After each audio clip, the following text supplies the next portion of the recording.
Anak laki-laki hanya meletakkan boneka kecil ke dalam lemari. Tidak disangka, ketika dia membuka lemari lagi, boneka kecil di dalam lemari tiba-tiba hidup seperti memiliki kehidupan. Anak laki-laki merasa itu menyenangkan dan ingin menyentuhnya. Tapi tiba-tiba boneka kecil itu menusuknya dengan keras. Melihat ini, Oli segera mengatakan bahwa dia tidak bermaksud melukainya. Untuk membuat boneka kecil itu percaya padanya, Oli kembali meraih boneka kecil itu dengan perlahan. Membiarkan boneka kecil itu berjalan ke telapak tangannya. Melihat mainan kesayangannya hidup kembali oleh lemari ajaib, Oli sangat senang.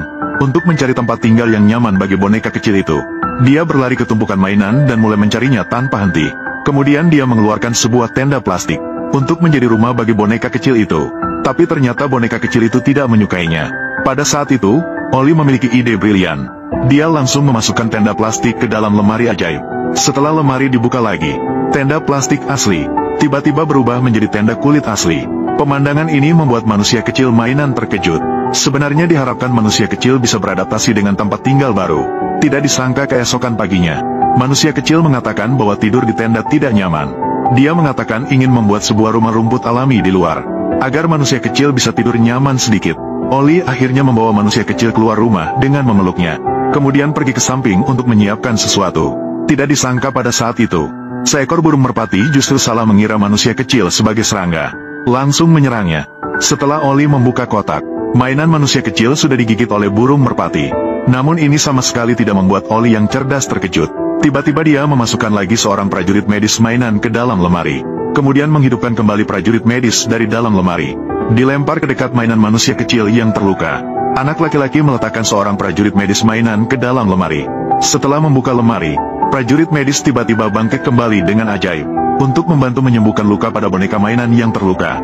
Tanpa ragu, Oli langsung meletakkan prajurit medis yang hidup kembali di samping boneka. Ternyata, prajurit medis dengan cepat memahami kondisi luka boneka setelah melihatnya. Tanpa berpikir panjang, dia segera siap untuk membungkus luka boneka. Untuk memahami kondisi luka boneka mainannya sendiri, Oli sengaja mengeluarkan kaca pembesar dan mengamatinya dengan teliti. Tidak terduga, dalam waktu kurang dari 1 menit, prajurit medis berhasil membungkus luka boneka dengan sukses. Melihat hal ini, Oli ingin membiarkannya bermain sebentar lagi. Namun, prajurit medis menjelaskan bahwa dunia ini bukanlah tempatnya. Kata-kata sampai di sini, Oli akhirnya menghentikannya. Kemudian, dia meletakkan prajurit medis kembali ke dalam lemari ajaib. Setelah pintu lemari dibuka lagi, dokter medis tadi tiba-tiba berubah menjadi mainan lagi. Pada saat itu, tiba-tiba terdengar suara pintu kamar. Ternyata ibu mendengar suara berbicara di dalam kamar. Untungnya, mainan manusia kecil ini tidak terlihat saat ini. Setelah ibu pergi, manusia kecil mainan dan Oli mulai merencanakan rumah mereka sendiri. Tanpa ragu, mereka langsung mulai bekerja. Oli bahkan menyumbangkan mobil pemadam kebakarannya untuk membantu. Tidak disangka, saat mereka hampir siap untuk mulai, manusia kecil mainan baru ingat bahwa mereka tidak punya alat. Ternyata Oli tidak panik sama sekali pada saat ini.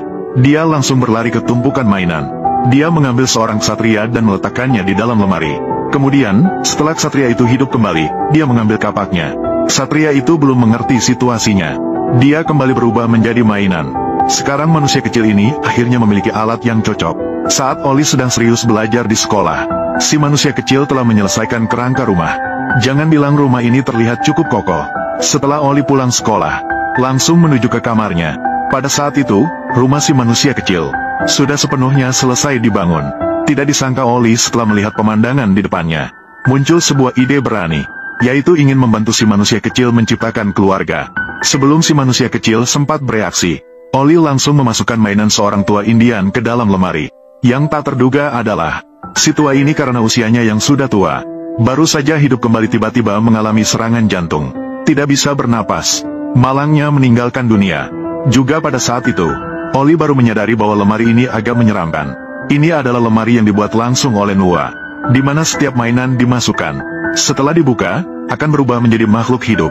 Orang Indian kecil di depan mata ini adalah hasil dari Oli memasukkannya ke dalam lemari. Untuk memverifikasi keaslian lemari ini, teman mainan Oli diam-diam memasukkan mainan koboi barat ke dalam lemari. Setelah membuka pintu lemari, seekor koboi barat yang sedang menunggang kuda muncul. Yang tak disangka oleh mereka, koboi ini adalah koboi yang haus darah. Sebelum teman Oli bisa memahami situasi, koboi langsung menembak wajahnya dengan pistol. Untungnya, Oli mengorek-ngorek wajah temannya, baru bisa mengeluarkan peluru yang menancap di wajah temannya. Namun ketika koboi melihat Indian itu, tiba-tiba merasa terancam, langsung bersiap menembaknya. Untungnya, saat itu Oli langsung mengangkatnya. Langsung mengurungnya di laci untuk merenung. Namun laci segera dibuka oleh koboi dan kabur. Ketika Oli bangun dari tidurnya, koboi langsung bertempur dengan mainan boneka kecilnya. Boneka kecil itu juga tak kalah kuat, memegang busur dan melepaskan panah ke arah koboi. Koboi terkejut saat kudanya terkejut oleh panah. Koboi segera kehilangan kesombongannya. Saat itu, orang kerdil mengejar mereka. Topi koboi terbang oleh sebatang pedang. Oli segera menjelaskan situasi kepada mereka. Mereka berdua adalah mainan kesayangannya. Dia berharap mereka bisa hidup berdampingan dengan damai. Yang tak terduga adalah, seiring berjalannya waktu, mereka akhirnya menjadi saudara yang tak terpisahkan. Namun, Oli dan mereka bukan dari dunia yang sama.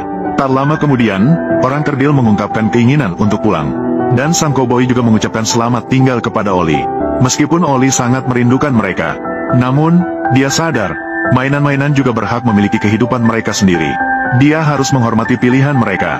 Pada akhir cerita, Oli menyimpan mereka di dalam peti ajaib dan mengunci pintunya.